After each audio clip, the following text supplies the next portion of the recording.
Hey guys, welcome to the channel and another video. Today I'm going to be watching Trading Places by John Landis, starring Dan Aykroyd and Eddie Murphy. I am familiar with Landis's work. As you might already know, I watched Coming to America on the channel, which was another collaboration with Murphy. I'm a big fan of Murphy and a huge admirer of Aykroyd's work, but I'm yet to be a fan since I've only seen Ghostbusters and Chaplin from him and a couple of his SNL sketches on YouTube. Anyways, about Trading Places, I know it's considered a holiday comedy. A lot of the comments did give away the basic plot of the film, but I don't think it's much of a spoiler. I know that a wealthy man and a poor man trade places, and that's where all the comedy comes from. That's all I know though. But before we get into it, to help support the channel, I have a Patreon page for full reactions to over 40 movies, early access, and weekly polls for what to watch next. You'll need your own copy to watch along, of course. Please consider being a patron. Please subscribe to the channel. Do check out my other videos, like if you liked this video, dislike it if you didn't. With all that being said, let's get started. Trading Places, Landis, Aykroyd, Murphy, let's go. The film starts off with Mozart. Very classy, and it's set in Philadelphia, obviously. And it's Christmas time. And Eddie Murphy, Trading Places. Jamie Lee Curtis. I didn't know she was in this film. I haven't watched too much of her work, but she's a good actress. So Aykroyd is the rich guy. Well, it's pretty obvious from the wallpaper in the background. Will Miss Penelope be dining with you this evening, sir? Doesn't even open his own door. Just stands there. Good morning, Mr. Winthrop. Good morning. Good morning, Mr. Good morning, Good Mr. morning, Duke. Good morning, Mr. Good morning, Okay. Mr. Duke. Aykroyd might have been rich. The Dukes are wealthy. They're wealthy. There's a difference between rich and wealthy. Winthrop's wrong. It's topped out. I say we sell now. Winthrop is one of the traders then. We just made an extra $347,000. Merry Christmas! Merry Christmas! It's Eddie Murphy. I have no money to give you. Please! Anything! Please. Heritage Club with liberty and justice for all. Yeah, this is the type of club I imagine extremely wealthy people to hang out at. $5. Maybe I'll go to the movies by myself. They're cheap. Payroll checks for our employees, which require your signatures. Goodbye, Winthrop. Winthrop is a very steady young man. Exeter, Harvard, he's the product of good environment. So the brothers have a fundamental disagreement. Nature versus nurture. Hey, baby, what's happening? How you doing? Once you have a man with no legs, you never go back, baby. He's probably not even disabled. We've had some complaints about conmen pretending to be blind and, I can see! Thank you, I don't know what to do. I can't believe it. I am beautiful. So he's a con man with a very positive attitude. Thief? Please don't kill me. I'm getting married. I don't want your bag, man. Why hasn't he dropped the suitcase though? I think I'm getting the picture here. If he lost his job and his home and his fiancée and his friends, if he were somehow disgraced and arrested by the police and thrown in jail even, yes, I'm sure he'd take to crime like a fish to water. They're playing God with real lives. How much you want to bet? The usual amount. Why not? But he could have killed you. I shall make the necessary arrangements. He's in on it too. They're still talking about work as they're getting intimate. What? That's Giancarlo Esposito, Gus Fring from Breaking Bad. Holy crap! I barely recognized him. You made bail. I did? It's the Dukes. May I suggest using a nightstick, officer? We're the ones who bailed you out. Very suspicious, but he's going for it. My brother and I run a privately funded program to rehabilitate culturally disadvantaged. Culturally disadvantaged people. We're going to start you at $80,000 a year. This is a practice joke, right, Brian? Then these dudes a couple of faggots. He's going to play his luck. No, I believe I can hang out with you fellas for a little while. Excellent. Coleman is here to take care of you. He is your servant. Jacuzzi, sir. See, man, I knew y'all was faggots. I ain't nobody. Say, man, when I was growing up, we want jacuzzi. We had to fart and stuff. Alright, Eddie Murphy's winning me over too. Both the lead actors are great. And the writing has been interesting so far as well. Send him to the laundry. He'll have to have something to wear back to the Yeah, cabin after I've won our bet. That's a cheap vase, man. That was a fake, right? I think we paid $35,000. But I seem to remember we estimated its value at $50,000 for the insurance company. You want me to break something else? No. Oh no, we get to see what happens to Winthrop now. Excuse me. Oh no, he's being set up. There is a thief, and he's sitting here among us. I'd like to ask you gentlemen to all stand up. Now, wait a minute. I've never seen this money before in my life. What? No, wait. Now, this is totally preposterous. All right. One cellophane bag. That's not mine. Cocaine? That's PCP. PCP. Phencyclidine. Man, I love 80s music. Yeah, mostly rock and roll. I'm very familiar with 80s rock and roll because of my father. I've been waiting for you. Oh, this film has nudity. That's unexpected. Get the fuck out! Be quiet out there. My neighbors are asleep. They work too. He's getting a little pretentious as he realizes the power that money brings you. There was a bunch of freeloaders feeding my house like it was a goddamn zoo. Wow. Let's go, Winthorpe. Oh man, he had a bad night in jail. That's Jamie Lee Curtis. She looks young. I just got out. It's Penelope. The good news is I'm innocent. Those men wanted to have sex with me. Who's this person? I've never seen this woman before in my life. She was at least willing to forgive him till Jamie Lee Curtis came in. It's Valentine's home now. If you don't go away, I shall be forced to call the police. He's never been treated like this his entire life. They've all been instructed. You know me. You're a heroin dealer, Mr. Winthorpe. It wasn't heroin. I don't know why he keeps correcting everyone. Why is someone deliberately trying to ruin my life? He's slowly catching on. Patriotic music used. I wonder why. That's my car! Coleman! Landis has me so invested in this story he's telling. He's so good at it. Even in Coming to America, you're just so involved in the narrative itself. He does a very, very good job with the storytelling and writing. And a bacon and lettuce and tomato sandwich. But then there are other commodities. That was breaking of the fourth wall, which also happened in Coming to America. He planted the drugs on me. You know, for all I know, right at this moment, he could be fondling my fiancée. That's a real hair. I help you get yourself back on your feet and you pay me, in cash, 5 figures. Holy crap! Jamie Lee Curtis did nudity? Why shouldn't we buy now, William? Price is gonna keep going down. Christmas time, everybody's uptight. Could we please buy now, Randolph? Right, but if you want to lose money, go ahead.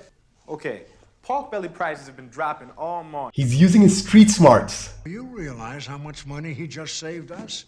Money isn't everything, Randolph. One of them is a Reagan supporter and the other one is a Nixon supporter.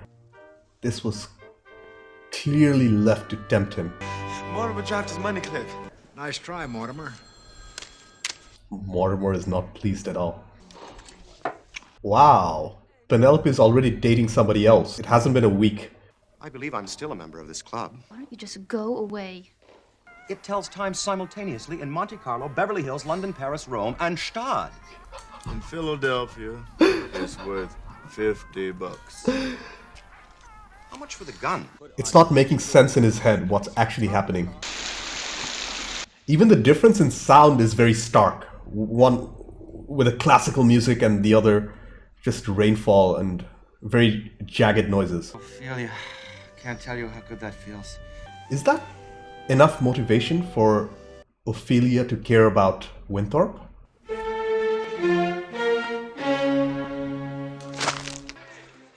It's Winthrop. And Valentine is actually working.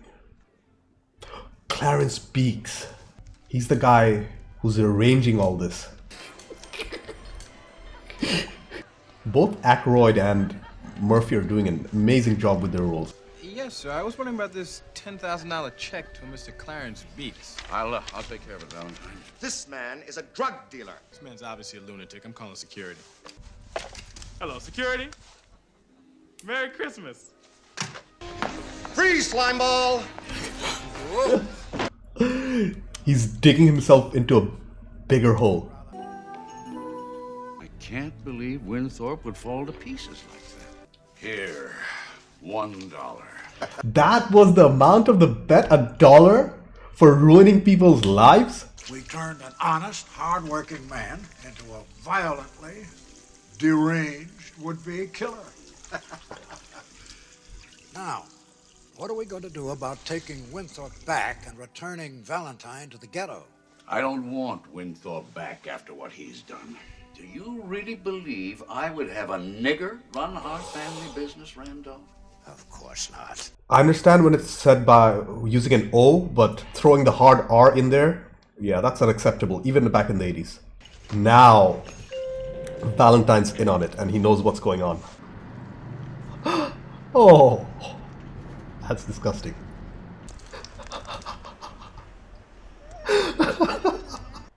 Holy crap. It was close, but he's going to be all right. He thinks he's woken up from a nightmare? It was a dream. I dreamt the whole thing. It was just a bad dream. It was all because of this terrible, awful Negro. They use us as guinea pigs, man. The Dukes ruined my life over a bet. For how much? $1. $1. Aykroyd has one green eye and one brown eye. I never noticed that. Coleman. Washington, D.C. Louis! Louis, that's him! Mr. Clarence Beeks. Clarence Beeks. Clarence Beeks! The Dukes are going to corner the entire frozen orange juice market. That's the orange section. Orange. I like that. Very good. Landis uses a lot of animals in his films. Even in Coming to America, he had a scene where all the animals were set free from a zoo.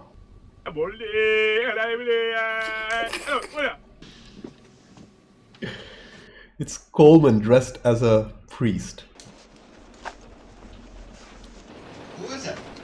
Open the door, man! Nenge Mboko from Cameroon. Do you remember me? It's Lionel Joseph.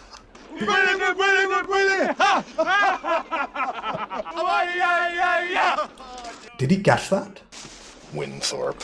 Back off. I'll rip out your eyes and piss on your brain. Rip out your eyes and piss on your brain. I'm the biggest, baddest boy in the jungle. Get lost, you maggot. No more cockamamie cigar smoke.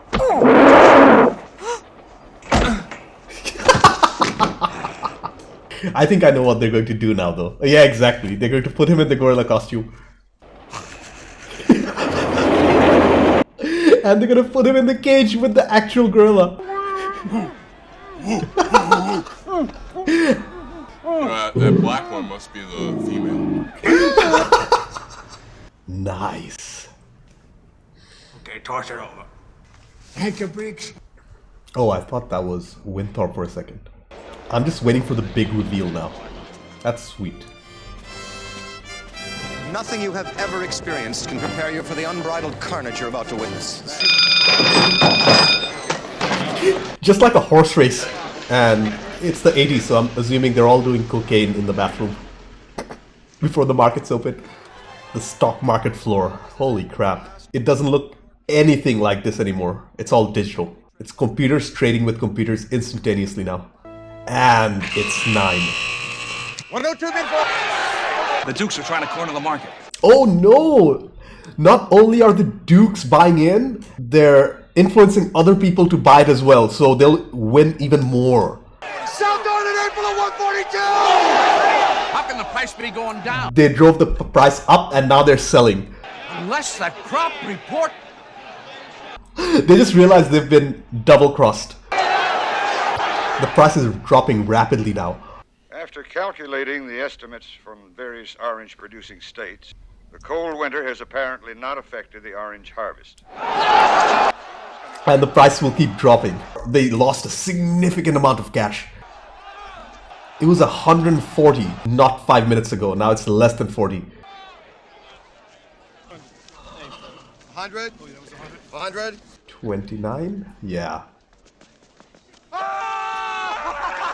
Lewis bet me that we couldn't both get rich and put you all in the poorhouse at the same time. He didn't think we could do it. I won. $1. Thank you, Lewis. Such a satisfying moment. Mortimer, your brother's not well. We better call an ambulance. Fuck him! I want trading reopened right now. Get those brokers back in here. He doesn't even care about his brother. All right. I completely forgot about him too.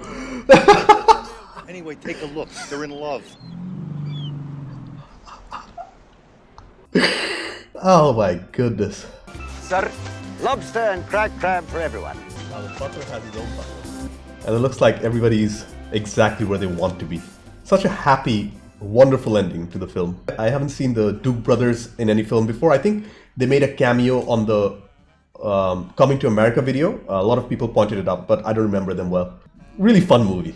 Okay, I took some time to collect my thoughts. First off, that was a really entertaining and heartwarming Christmas movie.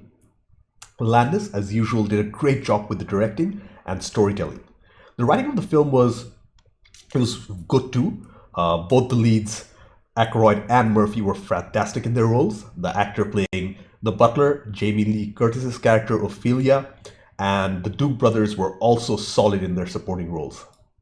The strengths of the film for me were its writing, music and sound, the comedic timings, and the great character development of the main two protagonists. I would say the weaknesses included the cinematography and the hit and miss makeup and prop work, especially on the gorilla in the third act, and also maybe the love story between Ophelia and Winthrop, but we'll come back to that later.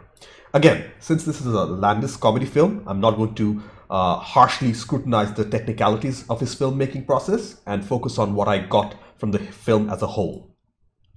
Let's start with the directing by John Landis and the writing by Timothy Harris and Herschel Weingrod. These two aspects were where the film was at its best.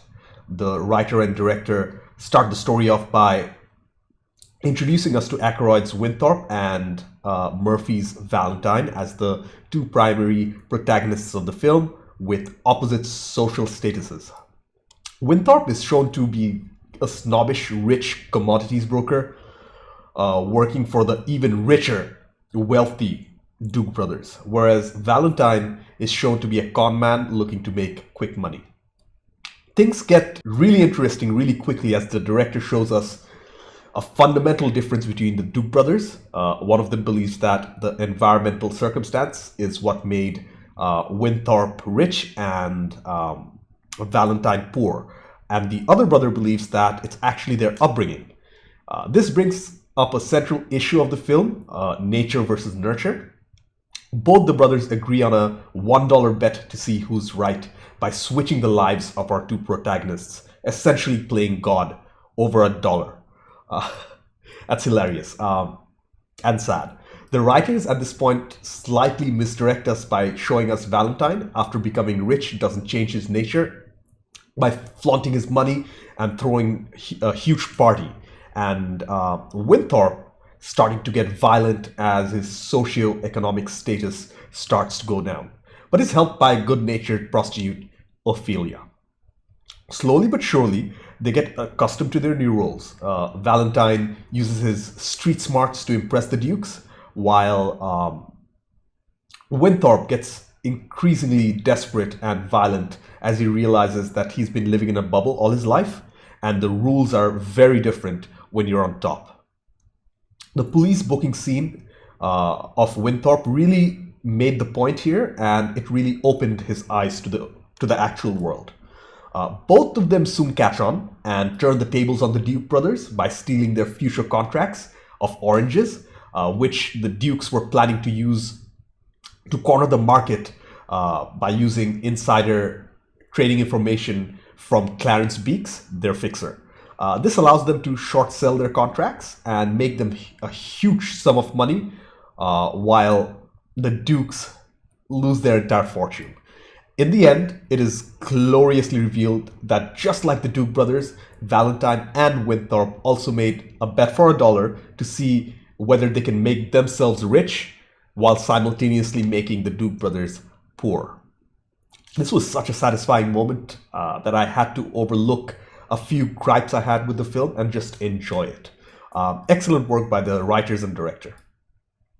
The music in the film was by Elmer Bernstein, one of the most famous classic Hollywood composers of the last century. He did films like The Ten Commandments, To Kill a Mockingbird, The Great Escape, Airplane, Ghostbusters, and a few Martin Scorsese films. His work in this film was very good too. He used a lot of upbeat music to keep the story going. He mixed these up with classical music like Mozart when showing us the high society and their lifestyle. The duality of music was perfectly in line with the duality of the social statuses of our protagonists. I have to admit, I haven't heard a lot of Bernstein's work, but I am definitely looking forward to more. Dan Aykroyd played Winthrop. He was great in his role. This is one of the few Aykroyd films I've seen, and I have to admit, he's definitely growing on me. I used to think his performances in general lacked a bit of grit, but I'm glad to be wrong. He played his character with a snobbish but innocent nature. His transformation and growth as a person, they were wonderfully portrayed by Aykroyd. I really enjoyed his performance. Eddie Murphy as Valentine was just so funny. He was at the peak of his career at the time, and my goodness, that man can make people laugh. His performance was loud, brash, and ultimately, by the end, very sophisticated. His character development was the most dramatic in the film, as we get to see him go from humble to snob and back to humble at the climax. Murphy's line delivery and comedic timings were perfect. Landis also gets a lot of credit here for his directing and casting work. Ralph Bellamy and Don Amici played the Duke brothers, Randolph and Mortimer. From what I understand from the previous comments from the Coming to America video and the way that the actors were introduced in the film, that they were already huge legends of Hollywood. I wish I recognized them, but I don't. Do recommend some films by them because I really want to see older films. Anyways, their performances as the Duke brothers were excellent. Mortimer was shown to be pretty racist, which a lot of people might take offense to, like him using the N-word with the hard R. But I get it. The characters are from a different generation with different values. Randolph, on the other hand, was more rational comparatively. But ultimately, both the brothers did not care about anyone but anything but themselves and their money. It was really satisfying to watch their fall from extreme wealth and grace to bankruptcy. Finally, Jamie Lee Curtis played Ophelia, a prostitute who initially wants Winthrop's money but eventually falls in love with him. Jamie Lee Curtis was beautiful and her role was and her performance was great. She did really have a lot of depth to her character, which I was not expecting. And I loved how she actually cared about Winthrop as a person. I do have a small issue with her character, although not her performance. Let's talk about the criticism of the film, of which I only have one major one, which I just mentioned now. Ophelia's and Winthrop's love story. Although I enjoyed the happy ending immensely, I have to question Ophelia's motivations. Repeatedly during the runtime, she mentions that it's only for Winthrop's money. She's actually helping him. And she also goes as far as to say that her care is actually protecting her investment. I'm confused as to when exactly she changed her mind and started to love Winthrop as a person. The same goes for Winthrop, by the way. I felt like showing more scenes of them bonding and getting closer would have done the film a little more justice. That's it. Overall, to answer the million-dollar question, nature or nurture, I feel like the answer is mostly nurture with a hint of nature. Sometimes nature can be overcome with a bit of nurture and love. I really enjoyed this film, guys. Happy holidays. Thank you for watching. I have a Patreon page. Consider being a patron. Subscribe to the channel. Like if you liked this video. Dislike it if you didn't. I will see you in the next one. Bye.